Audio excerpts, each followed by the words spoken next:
All right, let's jump right in. We've all heard the debates about AI and jobs, right? It's everywhere. But today, we're going to go a little deeper. We are breaking down one specific, really powerful argument that suggests we're looking at a fundamental shift in how our economy works. The source material calls it owned labor. And no, this isn't sci-fi. It's an economic argument, and it all starts with one absolutely crucial distinction. First things first, we have to get this straight. For decades, automation has been about replacing tasks. Think about spell check, fixing a typo for you. It helps you do your job better. But the argument we're digging into today says AI agents, they're a whole different ballgame. They don't just automate a task, they can automate an entire role. It's not that the spell check is helping the copywriter anymore, it is the copywriter. And that single shift from task to role is the key to understanding literally everything that's about to follow. So that brings us to our first major point. This is a new kind of automation. And you might be wondering, okay, task, role, what's the big deal? Well, the difference is huge. See, when you automate a task, a person can adapt. They learn a new program, they focus on a different part of their job.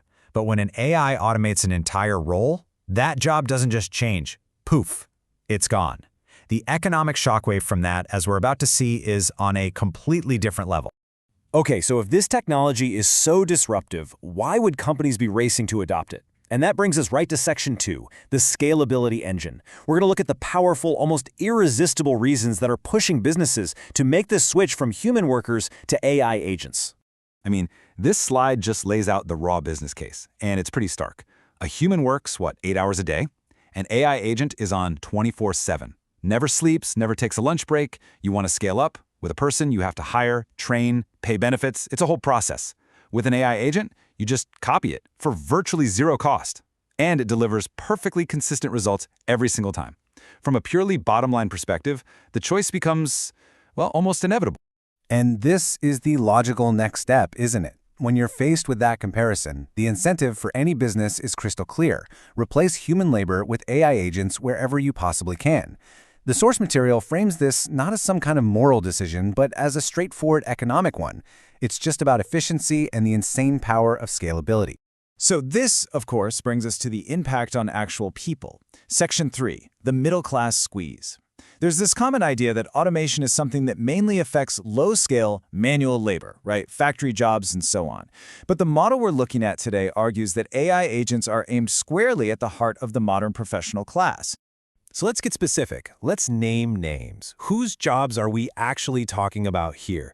Because this isn't just some abstract economic theory. This has direct consequences for real careers for real people. I mean, just look at this list. We are not talking about assembly lines. We're talking about the core of the information economy. Paralegals, marketing analysts, junior accountants, even entry-level coders. For generations, these have been the reliable on-ramps to a stable middle-class career. And here's the terrifying domino effect.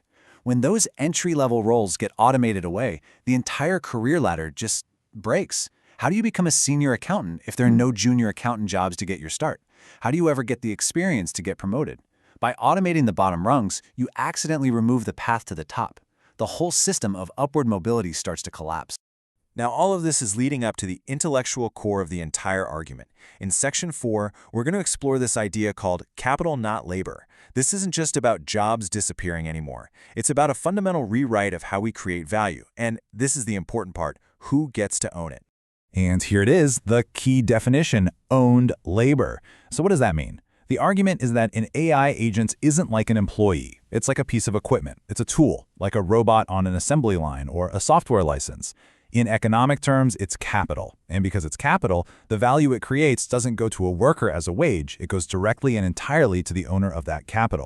This slide shows the change perfectly. In the old model, a human worker does a task, creating value.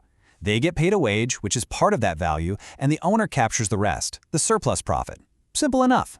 But in the AI agent era, the agent does the task. And since the agent is just a piece of property, its owner captures all of the value created, the whole pie. There is no wage that needs to be paid out from it. And this leads to a really stark, really simple takeaway from the source material. In this new economic reality, all the value flows to the owners of the capital, to the owners of the agents themselves. If you don't own the agents, you have no economic claim to the incredible productivity they're generating. So what happens when you take this idea and scale it up across the entire economy?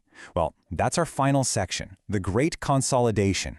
We're zooming out now to see the big picture, the macroeconomic result of putting all these pieces together. The source presents this as a simple but powerful formula. AI agents make production go way, way up.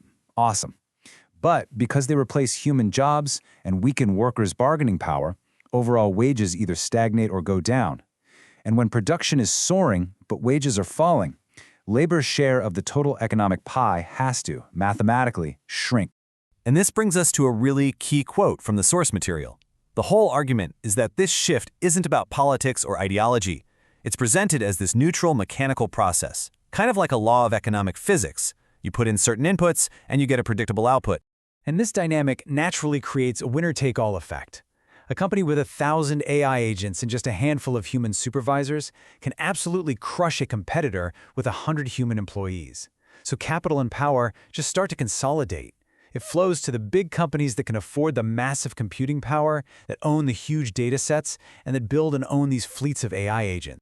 So let's put it all together. This final table is the entire causal chain we've just walked through, right here. It starts with AI agents replacing roles, not just tasks.